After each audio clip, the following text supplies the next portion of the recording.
तो आप एक यूट्यूबर बनना चाहते हो। आप क्रिएटर्स को बहुत बड़ी ऑडियंस बनाते हुए देख रहे हो और आपके दिमाग में एक छोटी सी आवाज बार बार फुसफुसा रही है, मैं भी ये कर सकता हूं। लेकिन फिर एक और आवाज, एक ज्यादा तेज आवाज हजारों बहाने लेकर आती है। मैं कहां से शुरू करूं? क्या होगा अगर मैं उतना अच्छा नहीं हूं? क्या होगा अगर कोई नहीं देखेगा? ये दूसरी आवाज ही सबसे बड़ी वजह है कि ज्यादातर लोग शुरू करने से पहले ही हार मान लेते हैं। वे ज्यादा सोचने की वजह से पैरालाइज्ड हो जाते हैं।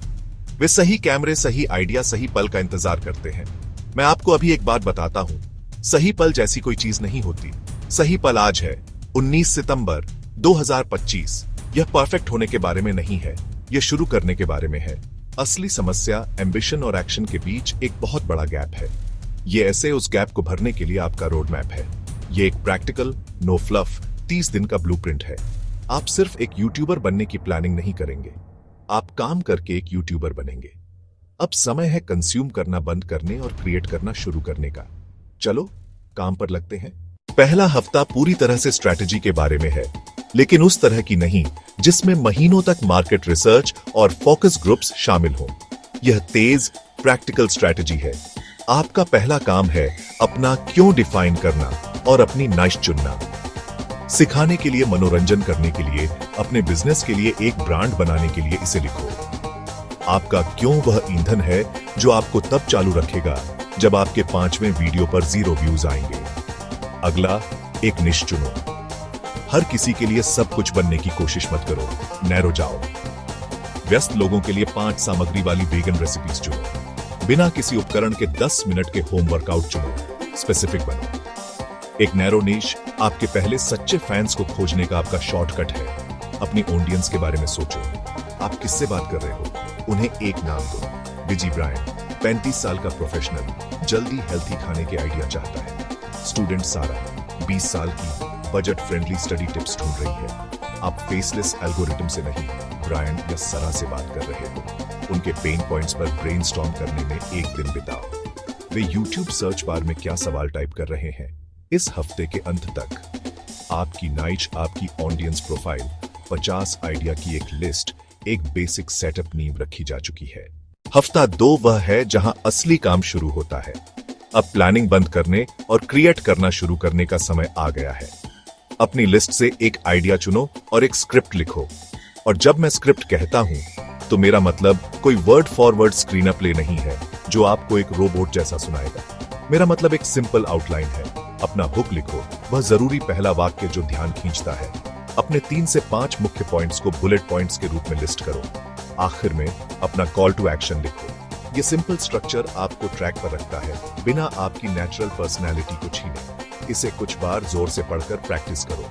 अब रिकॉर्ड करने का समय आ गया है। अपने फोन को एक ट्राइपॉड पर या किताबों के ढेर पर रखो ताकि वह स्थिर हो और आई लेवल पर हो। रिकॉर्ड हिट करो। सबसे महत्वपूर्ण बात याद रखने वाली यह है, आप एक व्यक्ति से बात कर रहे हो। कल्पना करो कि आपका आदर्श दर्शक विजी ब्रायन वहीं आपके साथ बैठा है। गलतियां करने की चिंता मत करो। अगर आप शब्दों में अटकते हो तो बस रुको, एक सांस लो और उस वाक्य को फिर से शुरू करो। छोटे एनर्जेटिक बर्स्ट्स में रिकॉर्ड करना ज्यादा अच्छा है। आपकी एनर्जी कंटेजियस होती है तो इसे लाओ। एक बार जब आपके पास अपनी फुटेज हो जाती है तो एडिटिंग का समय आ गया है। एडिटिंग फ्लैशी एक्सप्लोजन्स और क्रेजी ट्रांजिशंस जोड़ने के बारे में नहीं है, यह सब्ट्रैक्शन के बारे में है। आपका काम है फलफ को काटना। पॉज, उम्स और आस और कोई भी हिस्सा जहां आप ऑफ टॉपिक चले गए लक्ष्य है। वीडियो को टाइट, तेज तर्रार और दर्शक के समय का सम्मान करने वाला बनाना। सिंपल एडिटिंग सॉफ्टवेयर का उपयोग करो। इस हफ्ते के लिए कंटेंट पहेली का आखिरी टुकड़ा है थंबनेल और टाइटल। आपका थंबनेल और टाइटल आपके वीडियो का बिलबोर्ड है। वे ही हैं जो किसी को आपके वीडियो पर क्लिक करने का फैसला करवाते हैं। अपने टाइटल के लिए साफ और स्पेसिफिक बनो। आपने अपना पहला वीडियो रिकॉर्ड और एडिट कर लिया है। मुश्किल हिस्सा खत्म हो गया है ना? बिल्कुल नहीं। हफ्ता 3, अपलोड प्रोसेस में महारत और कंसिस्टेंसी। अब उस बड़े नीले अपलोड बटन को दबाने का समय आ गया है। जब आप अपलोड करेंगे तो कुछ महत्वपूर्ण फील्ड्स मिलेंगी। Title, description, tags, description. Video का सार लिखो। कीवर्ड्स स्वाभाविक रूप से डालो। सोशल मीडिया और रिसोर्स लिंक जोड़ो। टैग्स, सभी रेलेवेंट कीवर्ड्स लिस्ट करो।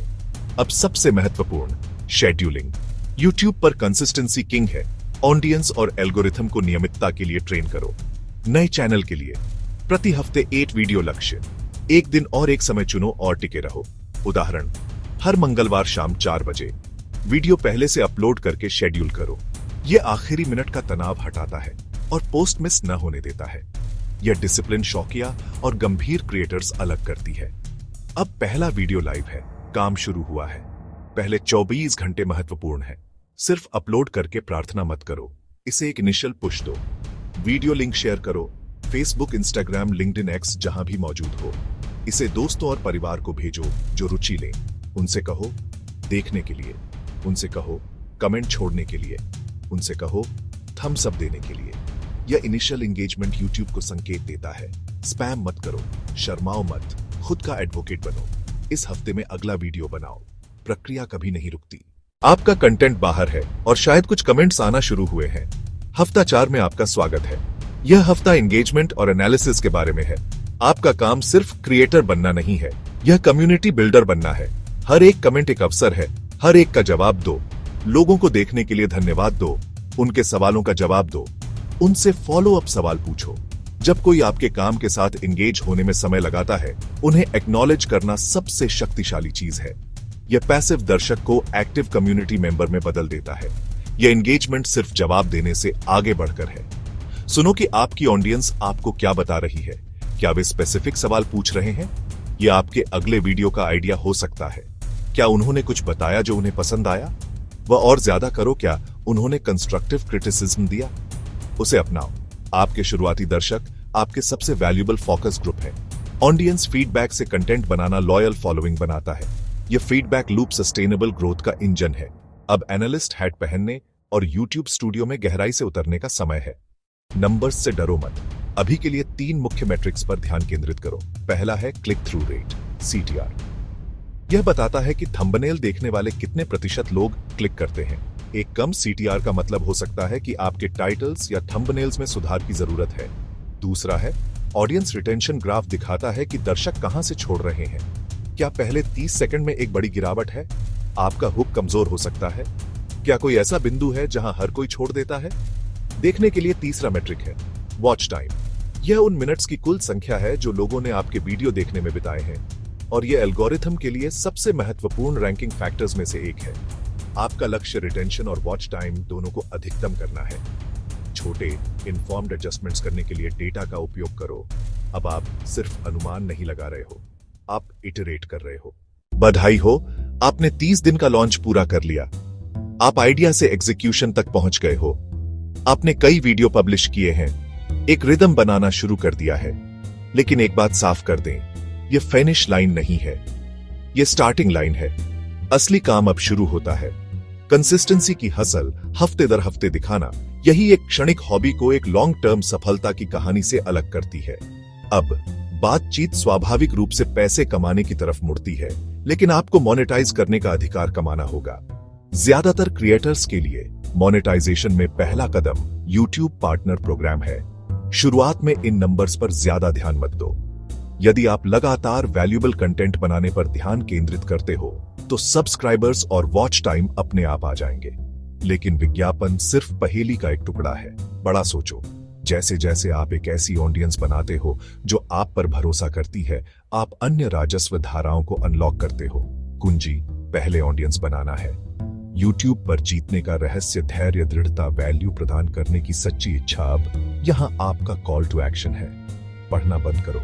आपने जो लिस्ट बनाई थी उसमें से एक आइडिया चुनो। अपने फोन पर उसके बारे में 60 सेकंड का वीडियो रिकॉर्ड करो और उसे आज ही अपलोड करो। बस इतना ही। जाओ, उसे उठाओ।